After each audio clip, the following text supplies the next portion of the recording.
hábitos de vida diária, que a gente chama de AVD, na fisioterapia e na terapia ocupacional, e algo que poderia ser mudado, principalmente quanto a horas excessivas que eles passavam usando o celular e alimentação. Introduzir um repertório novo de atividades que eles poderiam fazer, aqui é só uma pequena parte desse trabalho. Para eles foram apresentados muitas formas de lazer, de entretenimento, que até foi um dos projetos de vida deles.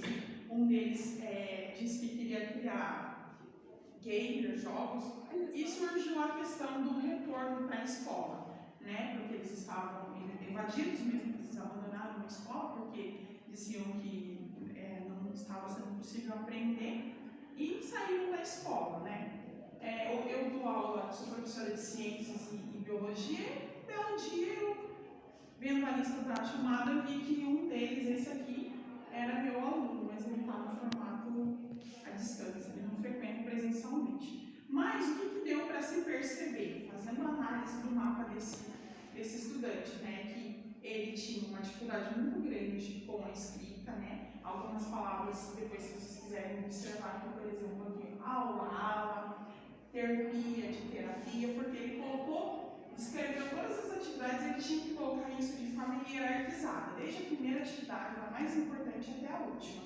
Então, eles descreveram aqui, as mães participaram de forma muito intensa do trabalho, né? E como é que se deu essa metodologia? Foi apresentado para eles a proposta de como seria, de todas as fases, né? O processo de familiarização dos mapas, e só para ressaltar, as mães, elas tiveram uma participação muito intensa, até no trabalho, assim, no artigo, estão os mapas delas, porque elas fizeram. Isso começou no formato presencial e terminou na residência deles, porque eles tiveram uma certa autonomia para desenvolver esses mapas.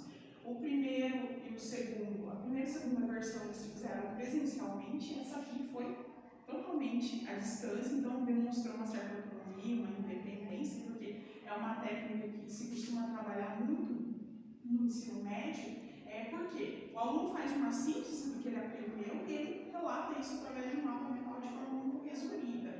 E entre os professores, posteriormente uma conversa, a questão de ser lúdico, né? Qual é o objetivo do mapa mental? É trabalhar o lado direito e o lado esquerdo do cérebro, mas de forma sintetizada, né? De primeiro momento, os primeiros mapas, eles escreveram muito. Eu falei, não, no mapa mental menos é mais. Então, não escrevam muito. Não é esse o objetivo. O objetivo é sintetizar. Não é escrever um parágrafo. É usar a imagem-chave, né? E a minha filha teve uma participação importante nesse trabalho dela aqui. Ela fez um mapa mental sobre os pontos turísticos do estado de São Paulo. Foi apresentado para eles e ficou muito lúdico, porque foi um livro transformado em um mapa mental. Eles ficaram maravilhados, porque eles olharam para o mapa e falaram assim, mas como é que dá para resumir um mapa, uma história de uma cidade tão grande que é São Paulo, e colocar dentro do mapa? Eu falei, é possível. Eu já coloquei alguns trabalhos meus, até alguns dos TCCs que eu cursei, outros cursos, no mapa mental e deu certo. Né? Como? Daí eles me perguntaram, e se a gente tirasse as imagens-chave, colocasse palavra-chave? A gente poderia estender em mais de uma? Eu falei, no máximo duas. Aí é possível, dá para sintetizar, dá para fazer acontecer e acaba virando. Outra questão, né, um hábito difícil de mudar entre os autistas é quando a gente se apega a uma cor, né? O mapa mental é um carnaval. O objetivo é usar mais de 2, 3 cores. Um dos referenciais teóricos aqui no Pisano, o que ele preconiza? Ele pede, né? É um psicólogo muito famoso que criou essa técnica. Ele pede que as pessoas façam uso de muitas cores. Não é para ficar só no preto e no azul, não, é para usar muitas cores. No máximo, assim, no mínimo 3, estendendo a vontade do criador do mapa. Ficou muito interessante porque esse aluno, ele focou em uma única cor, apesar de ter um tracinho aqui do lado, que foi a representação do Facebook que ele quis dizer, era uma atividade de vida diária dele, né? E esse aluno aqui, ó, ele já pegou mais cores, já colocou isso de forma mais detalhada, ele conseguiu fazer hierarquização, aumentou até a fonte, né, da escrita e concluiu esse trabalho, né? o que o mapa mental pode agregar para a vida desses estudantes, né? Vai auxiliar muito na organização diária, né? Na coordenação intrafina, grossa também, instigar neles habilidades artísticas, porque eles vão ter que desenhar muitas vezes. Ah, vai sair do desenho? Tem as letras, também tem excelentes calígrafos que a gente observa aqui. E um ponto bem curioso do trabalho é que essa técnica talvez ela não desse tão certo com estudantes que têm um comprometimento considerado grave. Por quê? Por conta dos comandos verbais, né? O que deveria, e sugestão para adaptação? Um mapa exclusivamente com imagens, né? Já não focando tanto nas palavras. Por quê? E exige muito do estudante e deveria haver um certo manejo de quem está aplicando essa intervenção para adaptar e trazer para aqueles que têm um comprometimento considerado grave. E é isso. Parabéns.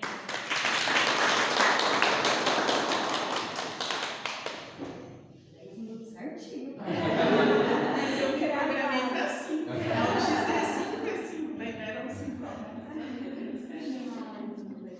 Nossa, muito legal o seu trabalho. Eu acho que ter essa visão é muito necessário, né? Muito importante.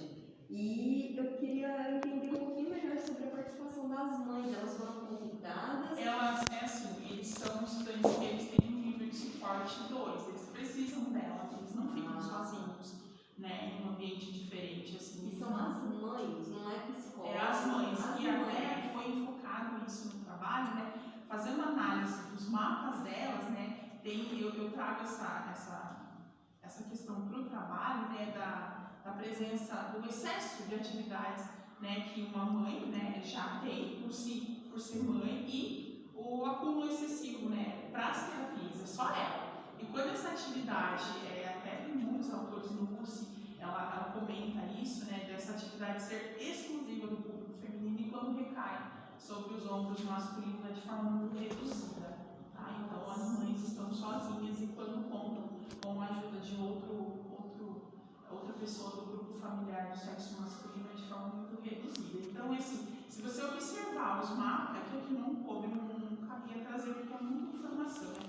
É um trabalho muito amplo, né? Para vocês terem uma ideia, a gente tinha pensado nas 25 páginas, mas a gente estendeu até 75, então tem muito mapa, tem muita imagem, e entre as imagens das mães, assim, de você fazer análise dos mapas delas, as duas, a predominância de atividades domésticas, assim, nos desenhos ali delas, desenhando carro, transportando, fazendo carro, fazendo passeio, a viagem, para representar que elas iriam levar os filhos para a terapia, atividades aí de lavagem de roupas e somente cuidados com os filhos, tanto que elas nem trabalham, né? Elas abandonaram a vida profissional para se dedicar inteiramente aos filhos. Por quê? Não porque elas quiseram, elas foram obrigadas, porque não tinha recurso, não tinha quem cuidasse dos filhos e por conta desse nível de suporte. Né? Nem todo autista precisa disso, né? Vai variar muito, tem do nível 1 até o 3. Eles eram um pouco mais independentes, mas existiam mães que para você ter uma ideia, dependendo do lugar, ela não vai por conta da fralda, né? Porque alguns deles não utilizam o bebê sozinho, a série de medicação seguida, não dá para viajar muito, não dá para se transportar, se deslocar para a terapia por conta dessas dificuldades aí. Até para troca, né? Existem lugares para se trocar um bebê, mas não existe local para trocar uma criança, um adulto mesmo. A diferença é que ele está numa cadeira, não existe. Então é aquele se vira nos 30. Um ajuda aqui, puxa aqui, ajusta ali para fazer aquilo ali. Porque não dá para fazer fora um olhar escandalizado dos demais. E elas só vão em lugares restritos, né? E percebe-se assim, que a atividade para elas foi tão prazerosa para fazer os mapas que elas estenderam, colocaram para a semana inteira, não colocaram de um dia só. Eles colocaram de segunda até domingo, todos os dias. E é essa coisa da gente observar e padrão de comportamento semelhante ao padrão do filho. A mãe desse educando, número 1, ela fez um mapa muito parecido com o filho, com os desenhos dela, mas com uma única cor restritiva. A segunda aqui, ela teve a oportunidade de usar recortes, se ela não quisesse desenhar um mapa muito colorido, grande, ela trocou o papel, né, fez uma cartolina sinal bem lúdico, bem colorido. Então, até nisso a gente analisou, né, a questão dos hábitos de cada um, do que cada um prefere, foi bem interessante, por esse lado, olhar a análise, né, delas. Por isso que elas tiveram, tanto nos materiais, quanto nos métodos, uma participação muito efetiva. Porque qual foi o objetivo? Analisar o mapa dos filhos, mas como elas vieram juntos e participaram de forma muito ativa desse processo de familiarização, elas acabaram, para instigarem os filhos, elas também entraram na dança e cada uma fez o seu mapa e entregou e foi para o trabalho. A gente sentiu muito de ter que tirar, aí o orientador achou melhor permanecer o mapa delas também. Mas foi bacana porque vocês conseguiram enriquecer ainda mais, né? Porque a análise também com o dela junto com os filhos, né? Que você comentou, também é bem parecido por conta da rotina, né? E a educação ali daquela família. Então, realmente foi bem bacana. E uma coisa interessante deles, assim, ó, eles, os dois que retornaram para a escola, né? Eu também trouxe isso para o texto, para o artigo, da questão da SEMI, a alfabetização da educação especial, da falta de compromisso mesmo, né? Eu falo porque hoje eu não estava na sala de aula, hoje eu estou, e esse aluno até é aluno meu, mas não frequenta, né, aquilo que eu disse há pouco, e aquela falta de cuidado, né, com os professores, por mais que aquele aluno tenha um professor auxiliar, aquele aluno é seu.